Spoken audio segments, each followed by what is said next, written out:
The sponsors I want to thank, we have the gold sponsors, that's Doug Mayall, Steve Weber, myself, and T-Bird Hawk.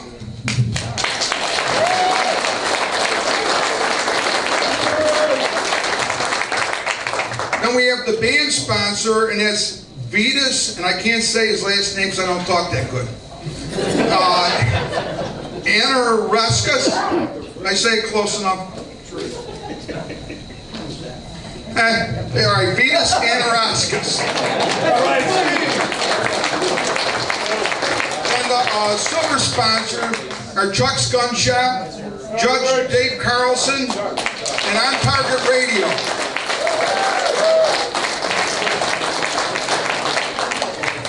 And our bronze sponsors are Overweiss for Senate, Three Rivers Construction Alliance, Cass Wendland, Wright & Company, Joseph M. Pillar, all CCW, Glenn Nixon for State Representative in the 79th District, Reagan Freitag, Rinks, and Charlie Kirk.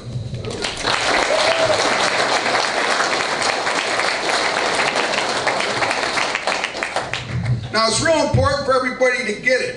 When you got elected officials that come here, them are the guys that you got to vote for because they're going to do what we want.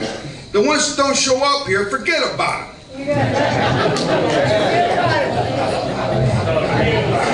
But that's the truth.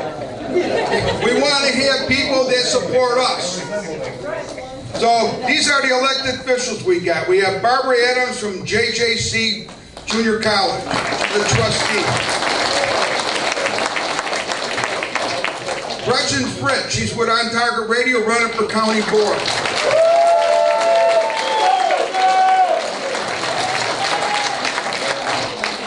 Darren Benefield, he's running for county board.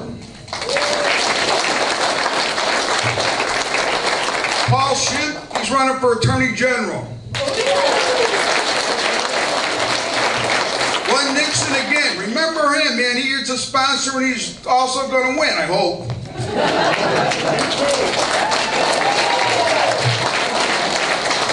Yeah, Jim Moses, he's on the county board. He's our caucus chairman or leader from the Will County Republican side, but he's really the most knowledgeable guy in the whole board.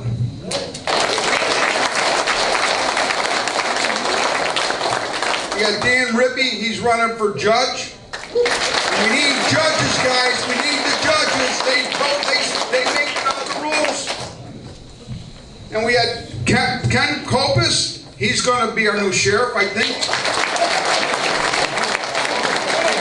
Hey, I'm supposed to say I think. Forget about it. He's going to win.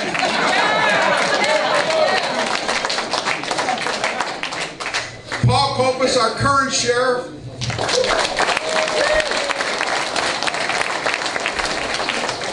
Lynn Franco from the Chicago GOP.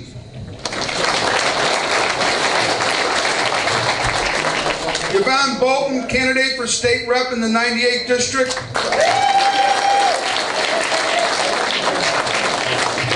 Diane Harris, candidate for state rep in the 86th District.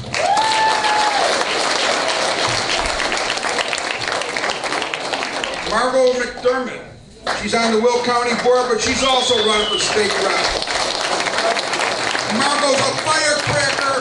Margot is going to kick some butt on the state level. I'll tell you that right now. I wouldn't want to argue with her. Thanks, Steve. And we had Don Moran, and you know what? He's our leader over there for this group, and he's also doing his job to protect guns on the county board.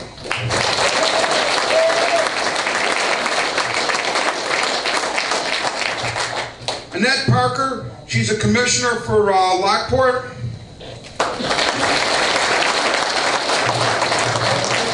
Deb Hersher, she's a Wheatland Township trustee. Another judge, Susan O'Leary. God bless the judges. And our favorite judge, Dave Carlson. To make Susan pissed off at me. She's a good person too. I like them both. And with that, You know what? We got to bring up our first speaker, Mr. Jim Mostis. He's the chairman for the Will County Republican Caucus, and he's also got a wealth of knowledge about everything on that board. Come on up, Jim.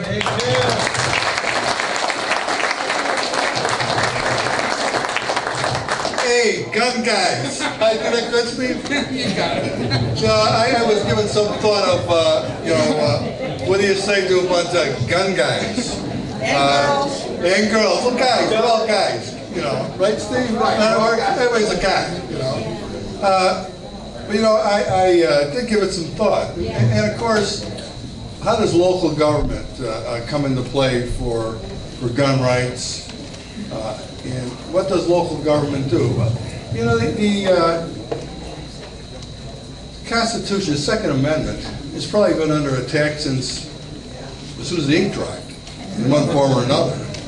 And of course, we or the general public tends to look at straight out gun regulations. So you gotta get permitted, you have to get background checks, you gotta wait 20 days before you get a gun, or whatever they may be.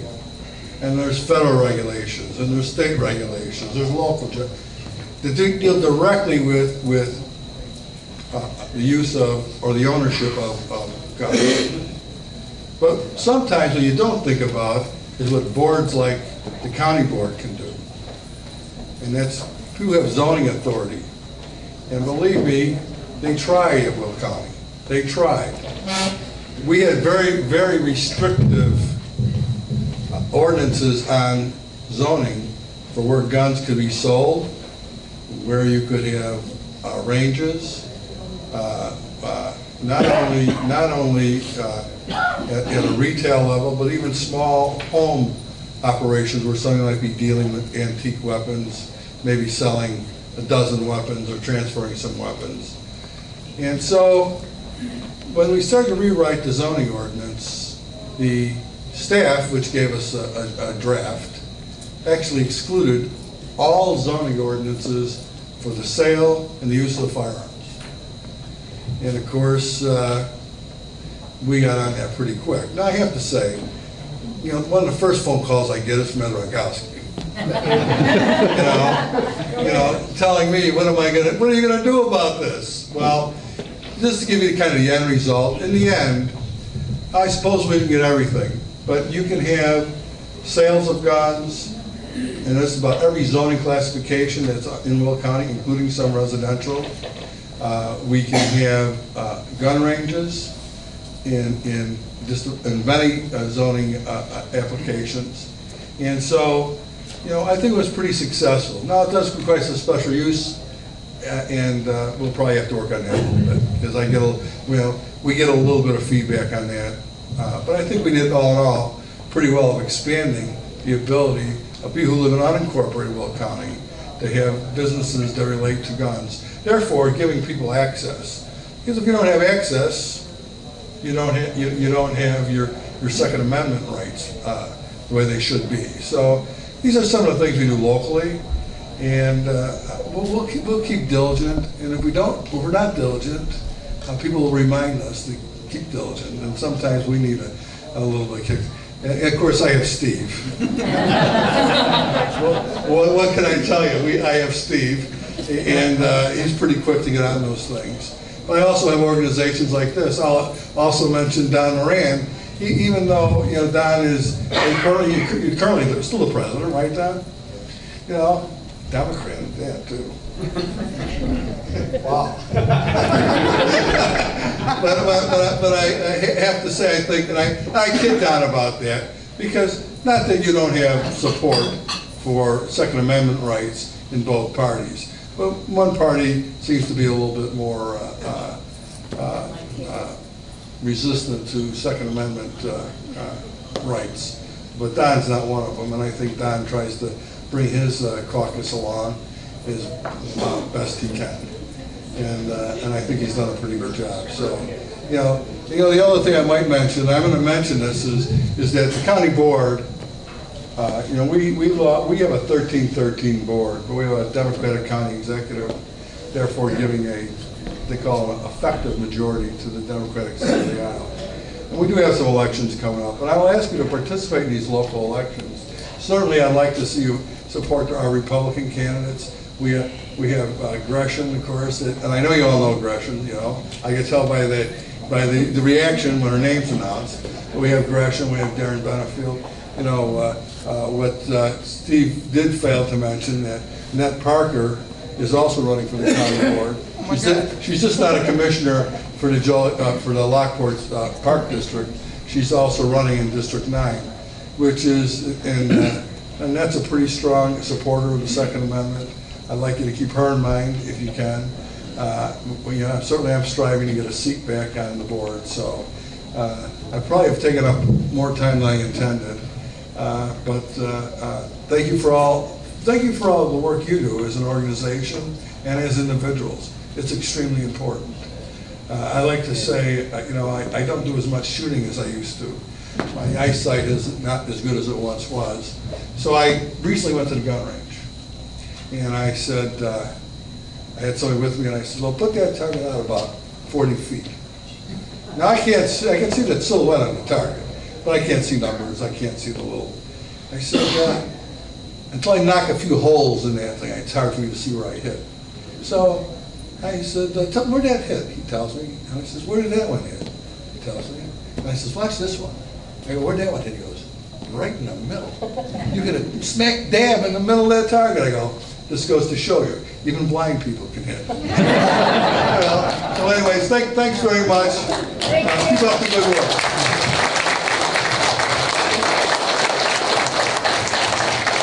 Thanks, Jim.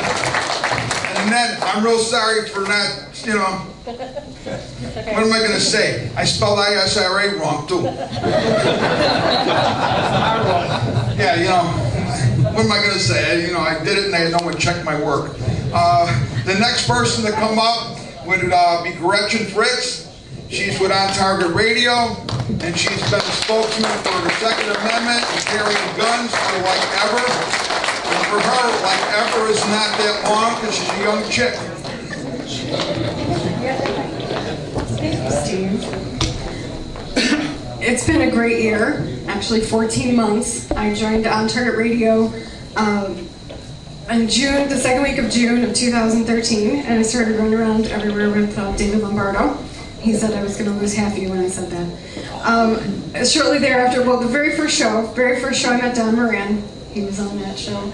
And very shortly thereafter, I went to my first ISRA range open house. And I met the rest of the gang. I met Richard Pearson and Doug Mayhall and Mike Weisman I met this year. So I've definitely been welcomed, and I was brought into Save for USA and got even more into shooting sports and education for that. And one thing that I want to say is that everyone focuses on the work that the ISRA does in Springfield, in Bondfield, and in the courts. But I also want to thank and recognize the ISRA for what they do to bring us all together. And the fact that they do, great public relations, great outreach for the Second Amendment and for gun people, for us people who love guns. And so let's have a round of applause for the ISRA.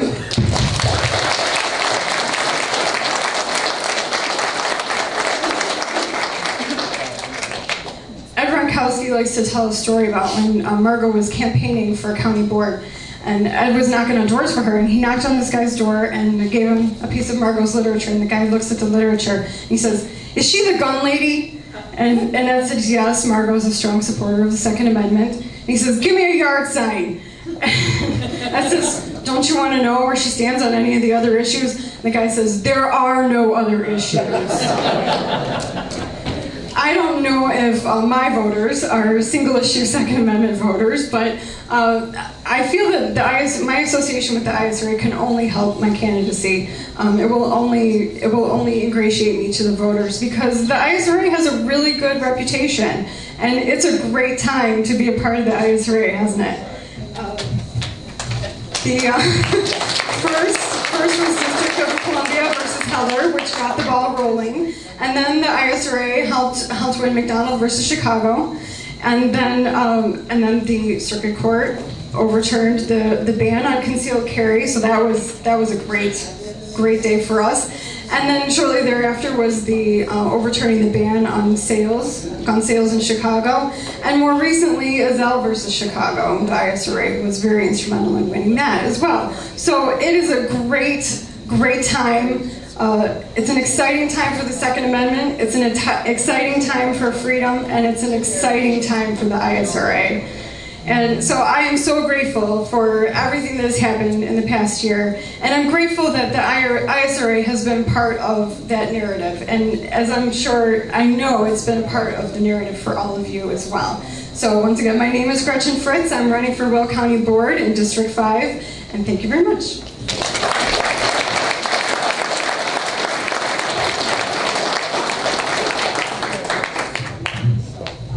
Well, Gretchen, you're going to be a hard one to follow, but you know what? We have the morning drive host here. And that gentleman, I don't even know how to describe Mr. Proft, other than being hard-nosed for the Second Amendment. I think that's like not strong enough of a word. You know, you want to fight with him about the Second Amendment and call a show, you got to be nuts. You know, Dan's there for the Constitution. And the Second Amendment is what makes the whole Constitution work. Without that, we don't have a Constitution. We need that so we can defend it. So with that, I think that's enough introduction. I'll bring up my son, who we just found out we were related, Mr. Dan Proft.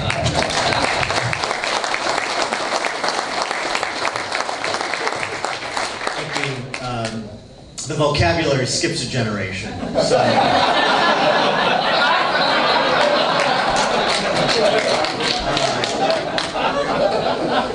it's a pleasure to be here this evening and support the ISRA.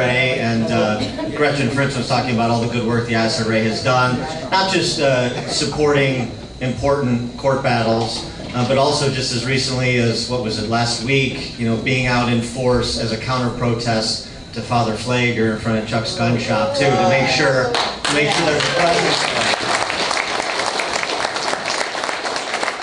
I mean, honestly, if the party to which I affiliate was as politically savvy as the Rifleists of the NRA and the ISRA affiliates and the gun rights movement more generally, we have a much different balance of power in the halls of power in this state, because they understand that Father Flager somewhere, Jesse Jackson somewhere, Gary McCarthy somewhere, Tiny Dancer somewhere, they're going to talk about guns, then the cameras are going to be there, and there should be the other side of the story presented, and the people that the ISRA always puts forward to present the other side of the story are always sober and thoughtful, have their facts together, and it's a great juxtaposition against, you know, Jesse Jackson's rhyming or Father Flager's demagoguery. So it's really important, the work that these gun rights organizations do.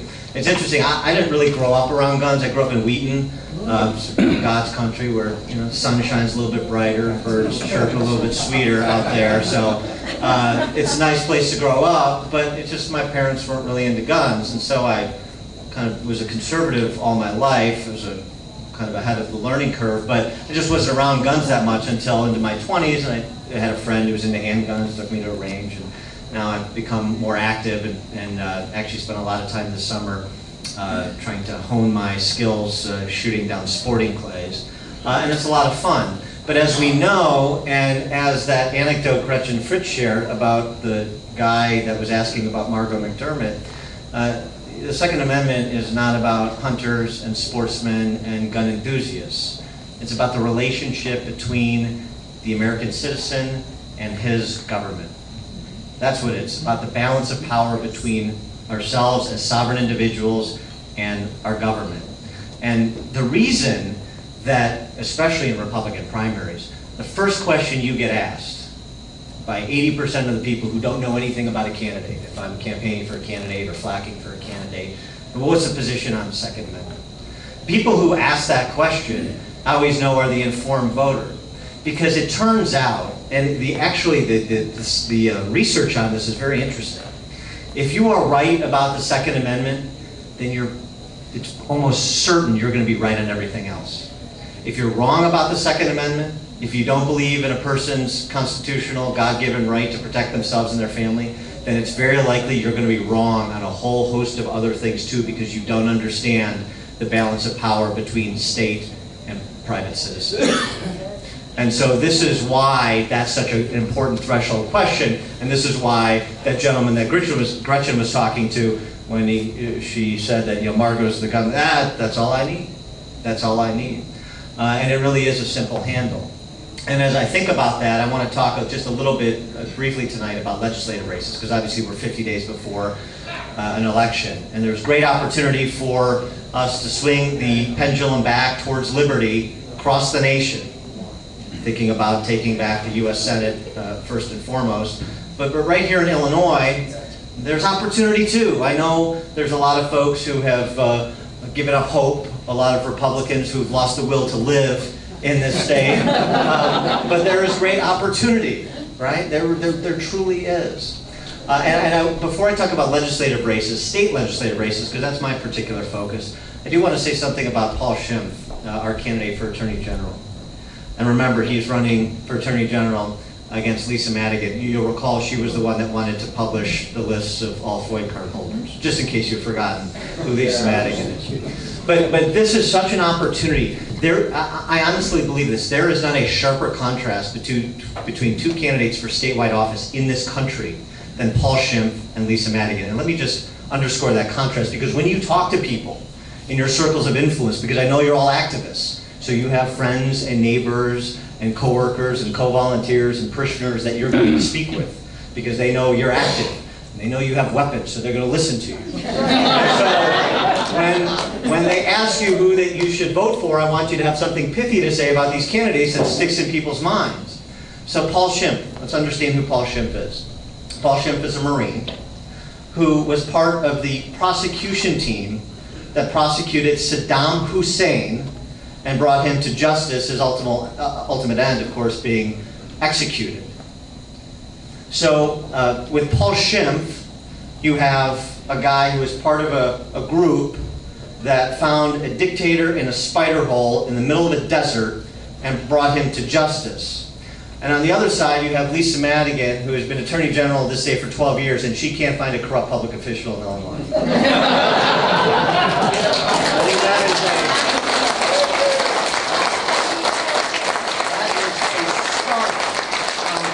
I think that is a stark contrast. And that is something that needs to be bandied about among the electorate. Paul Schimpf brought Saddam Hussein to justice. And really, just like the question that was asked about Margaret McDermott, that's really kind of all you need to know. I think he's ready for Springfield. But my focus is on state legislative races, and everybody's got to play their role. Jim Moussis and Steve were talking about the Will County Board races, and those local races are important. Obviously, the governor's race is important, but state legislative races are really important as well. Because as we know, Scott Walker doesn't get anything done that he got done over the last 3 years and 3 elections in Wisconsin without Republican control of his state legislature. Rick Snyder doesn't get what he has gotten done in Michigan without Republican control of his state legislature. Mitch Daniels and now Mike Pence don't turn Indiana around from a decade ago when Indiana was the butt of Illinois' jokes to now a full 180 reversal without ultimately gaining full control of their state legislature.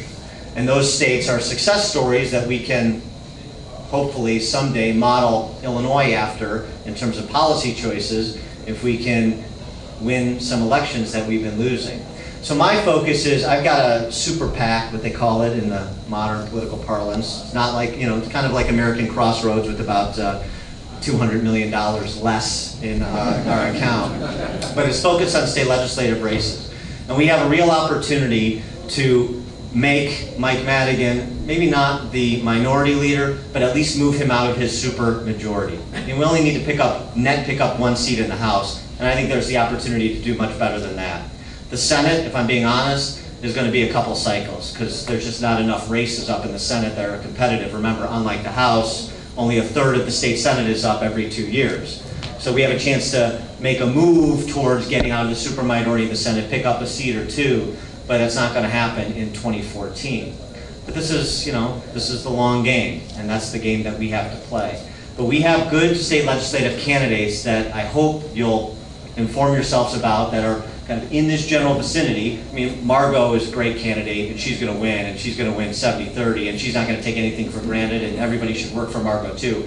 What about 90-10? Or 90-10, you know, right? Maybe it'll be unanimous. I mean, it's possible. All right, sounds good to me. But then we have some other state legislative candidates that have been mentioned too, Yvonne and Diane Harris, and Glenn Nixon in Kankakee, Bourbonnais area, which is, Glenn Nixon did something that not enough Republican candidates do. In 2012, he lost by 92 votes, and he came back to run again in 2014 because he's going to win the seat this time. And unfortunately, sometimes first-time candidates lose. I know something about that. But Glenn Nixon is coming back to finish the job that he started in 2012, and that's a seat we have got to have in order to swing that pendulum back. Over the next 60 days, my independent expenditure PAC will spend, I will spend about $2 million across 10 House races, 1 to 2 state Senate races.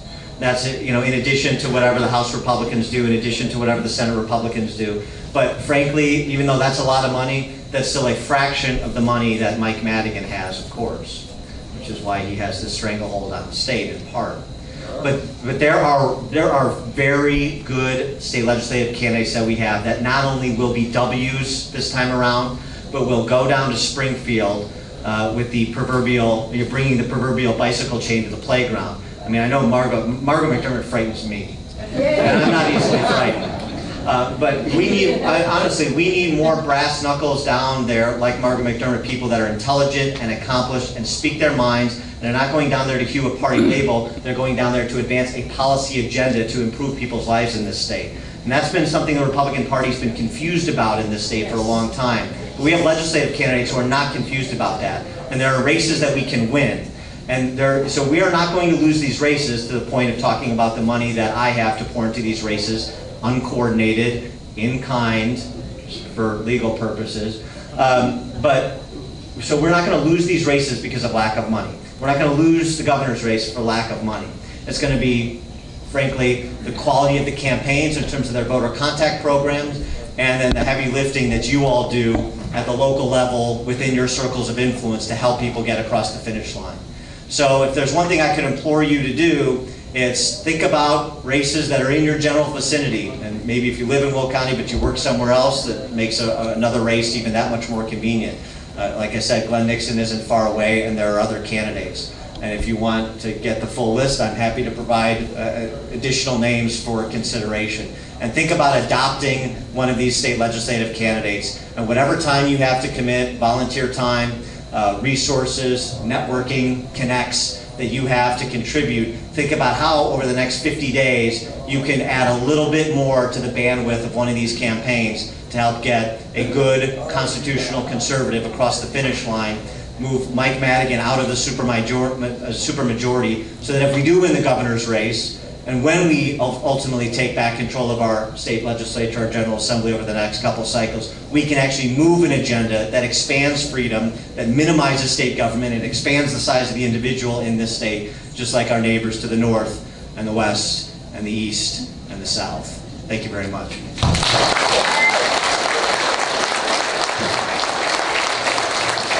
Thanks, Dan. Well, there's two other people, and I don't know if they want to say anything. If they do, they're welcome to. They're very special people to this organization. First, we have Doug Mayhaw over there. He wants to say something. And then we're going to have Richard Pearson if he wants to say something. Well, our leaders got to talk if they want, right? Well, I'd just like to thank Steve for having this event. This is just a tremendous thing. Instead of thinking about himself and getting re-elected, he's thinking about the ISRA, and I just think that's fantastic, and thank you, Steve.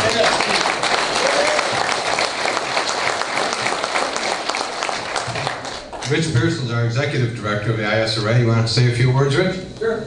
Yeah.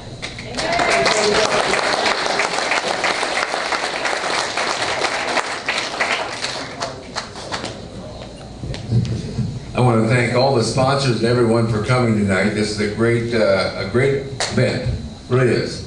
I like all the candidates here, and I can't agree more about Paul. I've met him a couple times now, and I think he's probably the best candidate in the country, to be honest with you.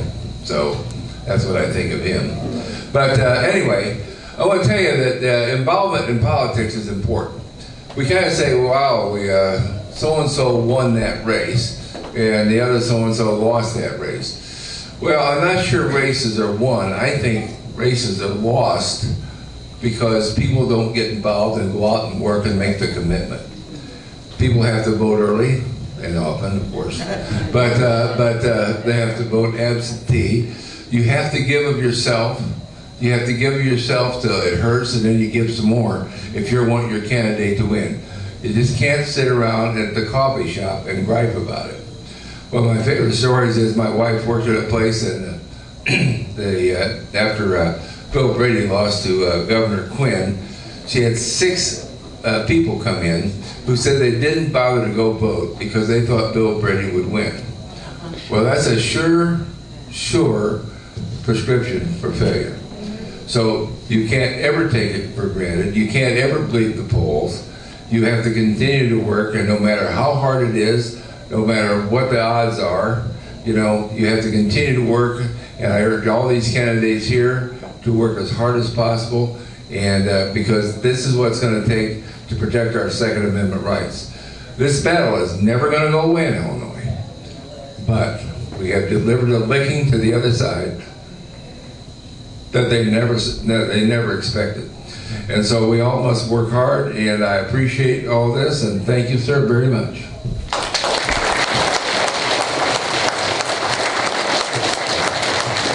We also have Don Moran, he's our president. Does he want to say something? Yeah. And I got my little weapon over here to protect me, Don. Don't worry, don't shoot.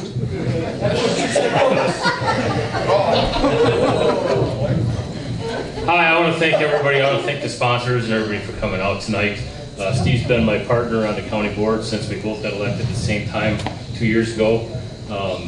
Jim Mustis, thank you very much for coming. And he's kind of a shepherd for me on the county board. My friends up here all call me a Dino on the county board, a Democrat in name only.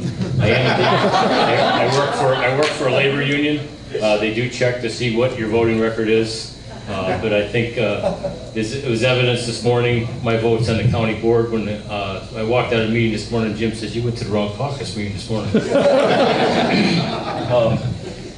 I've heard so many fine things about the ISRA tonight, about the things that we've done, the victories we've had in the court systems from Gretchen, the victories we've had in the legislature. Rich is our chief lobbyist down in Springfield. He's down there every day the legislature's in session. Along with our other 3 lobbyists, we have 4 people down there full-time. Takes a lot of money to run an organization like this. We run a world-class range facility down by Kankakee. Anybody wants to come out, take a look at the place. If you haven't been out there, please do. We'd be happy to show you around. Coming up on the veto session this fall. I don't know that there's anything that's going to get done, but a lot of it depends on what happens in November. How many lame ducks we have down in Springfield, and what the outlook looks like it's going to be for the next legislative term. So it's important everybody gets registered. You make sure everybody in your household is registered, all your friends are registered. Make sure they get out and vote. It's so easy to vote now. You can early vote, you can absentee vote, you can go vote in person. There's no excuse really for anybody in your family or your friends not getting out to vote. So thank you very much again for coming out tonight. We really appreciate it. And thank you very much, Steve.